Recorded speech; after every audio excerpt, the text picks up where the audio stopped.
Welcome to The Explainer. I am so glad you're here.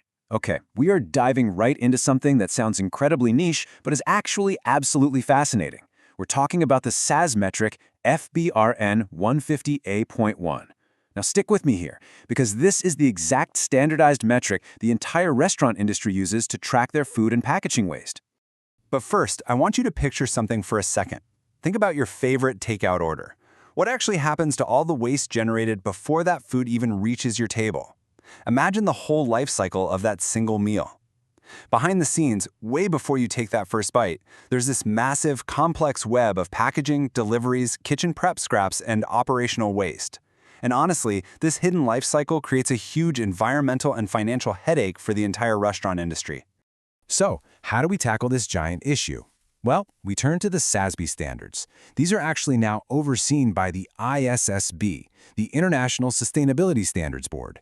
You can basically think of this document as the ultimate sustainability rulebook. It's the standardized fix for corporate sustainability tracking. It makes sure companies aren't just making, vague, empty, green promises. Instead, they actually have to measure their impact using really rigorous, comparable data. Here's our roadmap for today. First, we'll look at the restaurant waste problem. Then, tracking total waste generated. Third, calculating the food waste percentage.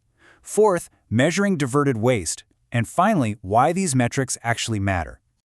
All right, let's start with Section 1, the restaurant waste problem. You see, the hidden impact of all this waste goes way, way beyond whatever just gets tossed into a dumpster. We're talking about some severe ripple effects here.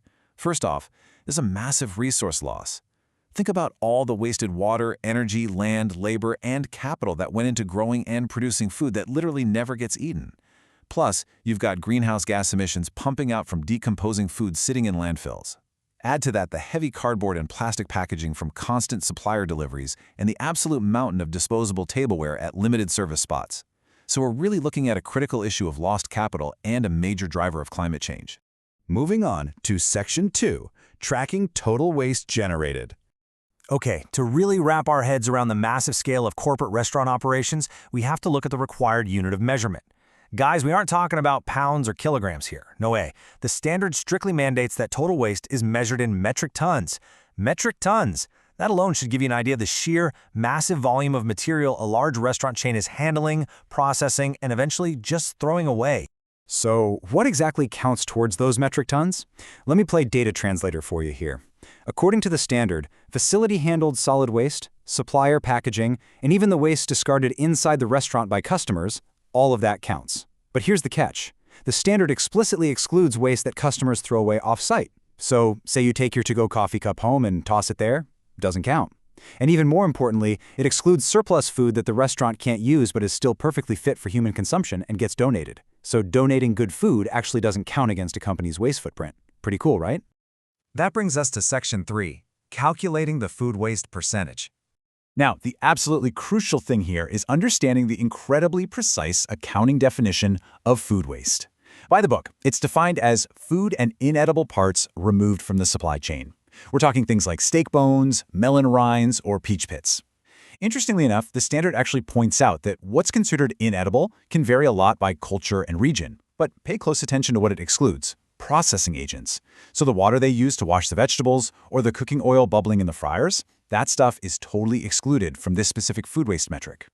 Let's break down how this math actually works out. Just imagine the total waste generated, all those metric tons we just talked about, as one giant pie. This metric isolates the very specific slice of that pie that is pure food waste, and it's calculated entirely by weight. By separating this out mathematically, a restaurant can finally see exactly how much of their waste is coming directly from kitchen prep and unconsumed food versus, say, cardboard delivery boxes or plastic wrappers. All right, Section 4, measuring diverted waste.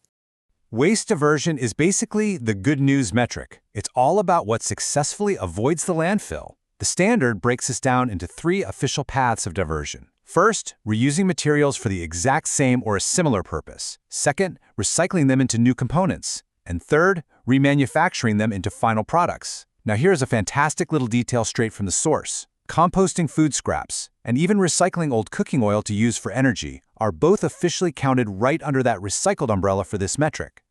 So, to find the final diversion percentage, the calculation takes the total weight of all those reused, recycled, and remanufactured materials we just mentioned and simply divides it by the total waste generated.